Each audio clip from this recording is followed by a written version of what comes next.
Hello students, हम आज पढ़ेंगे लेसन 8 जिसका शीर्षक है गज़ल, जिसकी विधा गज़ल ही है।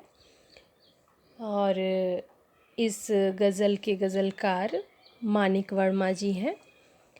सबसे पहले मैं आपको ये बता देती हूँ, जो गज़ल लिखता है या गज़ल को गाता है उसे गज़लकार कहते हैं।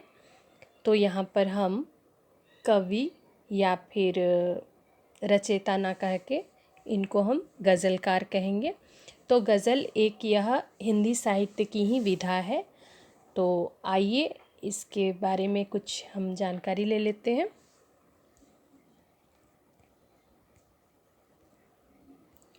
सर्वप्रथम हम देख पा रहे होंगे पद्य संबंधी में कुछ जो खास बातें दी गई हैं वह इस तरह है। प्रस्तुत गज़ल के अधिकांश शेरों, यहाँ पे एक शब्द है शेर।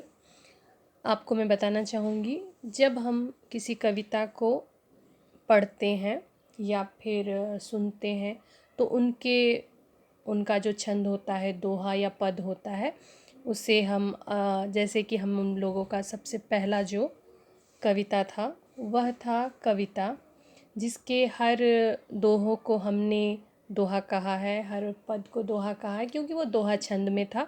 इसी तरह यह एक गज़ल विधा है और गज़ल के अंतर्गत जो भी इसके पंक्तियाँ होती हैं, जो भी पद होते हैं, वो शेर कहलाते हैं। तो इसके संदर्भ में वर्मा जी, यानी कि जो हमारे गज़लकार हैं मानिक वर्मा जी, हमें सबको जीवन में निरंतर अच्छे कर्म, यानी कि हमें कर्म के प्रति सजग रहने के लिए प्रेरित किया है। गज़लकार ने संदेश देते हुए कहा है कि अपने रूप रंग से सुंदर दिखने के बजाय अपने कर्मों से सुंदर दिखना मनुष्य के लिए अनिवार्य है। इस पाठ के अंतर्गत हम यह जानेंगे। तो आइए इस पाठ को हम शुरू करते हैं।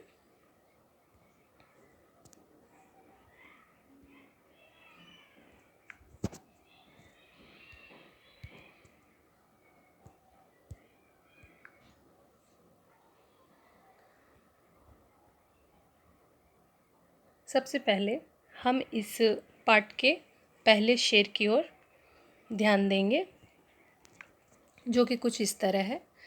पहले कुछ कठिन शब्द उनको देखें। पहला जो शब्द है वह है स्वर्णिम। स्वर्णिम का अर्थ होता है जो सोने रंग का या सुनहरा रंग का हो, उसे स्वर्णिम या फिर सुनहरा कहा गया है। अगला शब्द है शिखर। शिखर का अर्थ होता है पर्वत या फिर किसी भी जो लंबाई में हो उसकी सबसे ऊपर का सतह या सिर या फिर सबसे ऊपर का जो भाग होता है उसे शिखर कहा गया है। यहाँ पे हम सिर कहेंगे या चोटी कहेंगे या पर्वत की कोई भी जो सबसे ऊपर वाला भाग होता है। अगला है हमारा शब्द शोक। शोक का अर्थ यहाँ पर लालसा, ख्वाहिश, इच्छा। अगला हमारा जो शब्द है वो है नींव।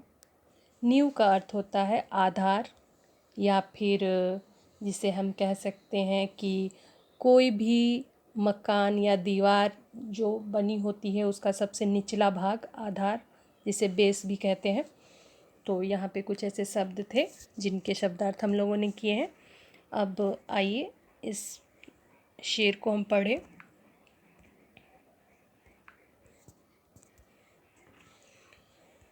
सबसे पहले कवि कह रहे हैं अपने शेर के माध्यम से, आपसे किसने कहा स्वर्णिम शिखर बनकर दिखो, शोक दिखने का है तो फिर नींव के अंदर दिखो।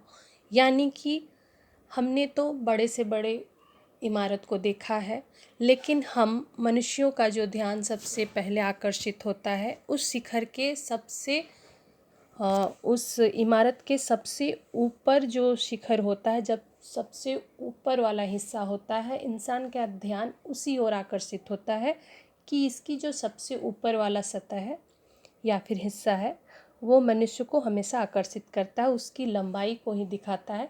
लेकिन सही मायने में अगर उस इमारत की या फिर उस ऊंचाई की अगर कोई काबिले तारीफ वाली बात होती है तो वह होता है उसका आधार या फिर उसका नींव। जो उसका आधार होता है वो उसे संभाल के रखता है, उसकी ऊंचाई को, उसकी लंबाई को, उसको शिखर को संभाल के रखता है। और वही उसका जो मूल हिस्सा होता है, हमें उसके आधार की ओर ध्यान देना चाहिए। उसके जो निचला हिस्सा होता है उसके नींव पर ज़्यादा ध्यान देना चाहिए, ना कि उसकी ऊंचाई पर, क्योंकि उसी की आधार की जो गुणवत्ता होती है, जो विशेषता होती है, वह यह कि उतनी ऊंची इमारत को या फिर दीवार को या फिर जो जिस पर वह ऊंचाई टिकी होती है, जो संभाल के रखता है।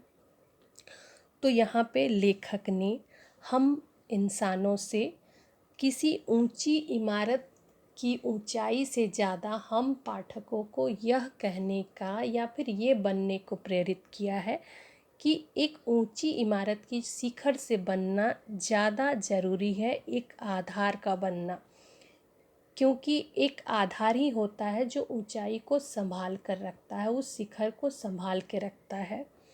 तो यहाँ पे लेखक यह कह रहे हैं कि आपसे किसने कहा, यानी कि ऊंची ऊंची ज़्यादा नाम तारीफ पाने से ज़्यादा काबिलियत उस इंसान की होती है जिसने उस इंसान को, अगले इंसान को उस नाम और तारीफ पाने के काबिल बनाया। यानी कि पाने वाले से ज़्यादा अहमियत बनाने वाले को दिया गया है। इस शेर के माध्यम से हम यह जान रहे हैं। तो जब हम इसका भावार्थ लिखेंगे कुछ इस तरह लिखेंगे कि प्रस्तुत गज़ल के माध्यम से गज़लकार कहते हैं कि जीवन की सार्थकता, यानी कि जो मूल उद्देश्य है जीवन की सार्थकता, सिर्फ स्वर्णिम शिखर बनने में ही नहीं बल्कि किसी शिखर की नींव बनने में ही है। गज़लकार कहते हैं कि बड़ी से बड़ी इमारत की ऊंचाई देखने में तो बहुत सुंदर दिखती है, लेकिन उसकी बुनियाद यानी कि उसका आधार नींव के मजबूत पत्थरों पर टिकी रहती है यानी कि अच्छा रहता है, मजबूत रहता है, उसी पर निर्भर होता है।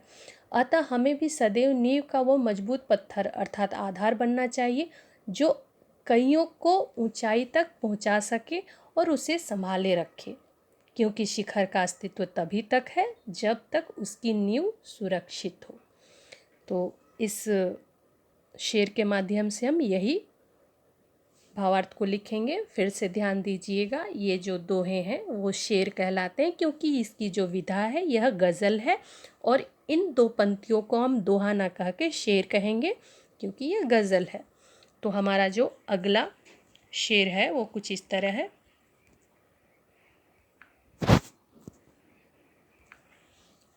अगला है, चल पड़ी तो गर्द बनकर आसमानों पर लिखो, और अगर बैठो कहीं तो मील का पत्थर दिखो। कुछ कठिन शब्द पहले। चल पड़ी तो गर्द, पहला शब्द है गर्द। गर्द का अर्थ होता है धूल या फिर जिसको हम कह सकते हैं धूल जो चारों तरफ फैल जाता है। आसमानों, आकाश, अंबर। मील, आपने देखा होगा रास्ते में हम जब कहीं जाते हैं तो रास्ते में जो मार्ग प्रदर्शक का काम करता है, मार्ग दिखाने का काम करता है, जिसमें किलोमीटर की व्याख्या की गई होती है कि हम जहाँ जा रहे हैं वो हमसे कितना किलोमीटर दूर है, उसे मील का पत्थर कहा गया है। तो आइए अब इस शेर के माध्यम से हमें लेखक गज़लकार क्या कहना चाहते हैं।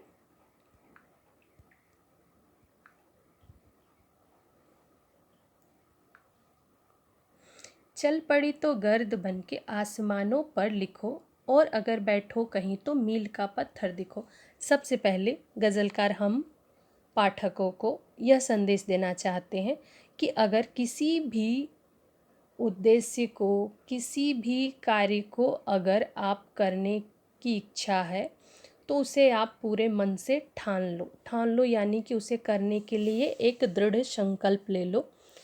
और अगर आपको किसी कारणवश आपको उस मार्ग पर रुकना पड़े या फिर अपनी इच्छा से उसको छोड़ना पड़े, तो आप फिर उस मार्ग पर उस मील के पत्थर क्या कार्य कीजिए जो आने वाली पीढ़ी या आने वाले उस रास्ते के मार्ग के जो पथिक हो उन्हें आप मील का पत्थर का कार्य करें, यानी मार्ग दिखलाने का, प्रदर्शक का काम करें। तो इस गज़ल के माध्यम से गज़लकार हमें क्या कहना चाहते हैं, आइए इसे देखते हैं। इसका हम भावार्थ के रूप में लिखेंगे। गज़लकार कहते हैं कि जिस प्रकार हवा के झोंकों के साथ, यानी कि हम लोगों ने देखा है कि जब हवा चलती है तो गर्द यानी कि धूल पूरे आसमान पर छा जाती है, वह धूल भूमि से लेके आसमान तक छा जाती है। उसी तरह अगर हमने किसी कार्य को करने का दृढ़ संकल्प लिया है तो हमारे पूरे मन में वही जो उद्देश्य है, जो मार्ग हमने निश्चित किया है, निर्धारित किया है, वो हमारे मन में छा जाना चाहिए, बस जाना चाहिए। जिस तरह आसमान में हवा या आंधी आने पर पूरी तरह से धरती से लेकर अंबर तक धूल ही धूल फैल जाता है, उसी तरह वह इच्छा हमारे मन में समा जानी चाहिए।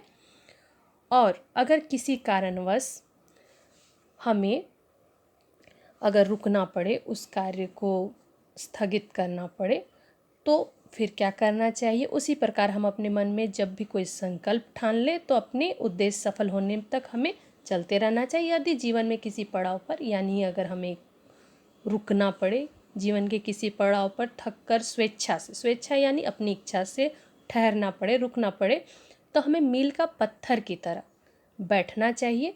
जिस प्रकार मील का पत्थर सदियों से एक ही स्थान पर अटल रहते हुए भी लोगों का पथ प्रदर्शक बना रहता है, उसी प्रकार हमें भी जीवन में ऐसा करना चाहिए जो आने वाली पीढ़ियों के लिए मील का पत्थर साबित हो सके। यानी कि इस शेर के माध्यम से हमें गज़लकार यह कह रहे हैं कि अगर हमने किसी भी कार्य को ठाना तो उसे हमें पूरे मन से, पूरे लगन से करना चाहिए।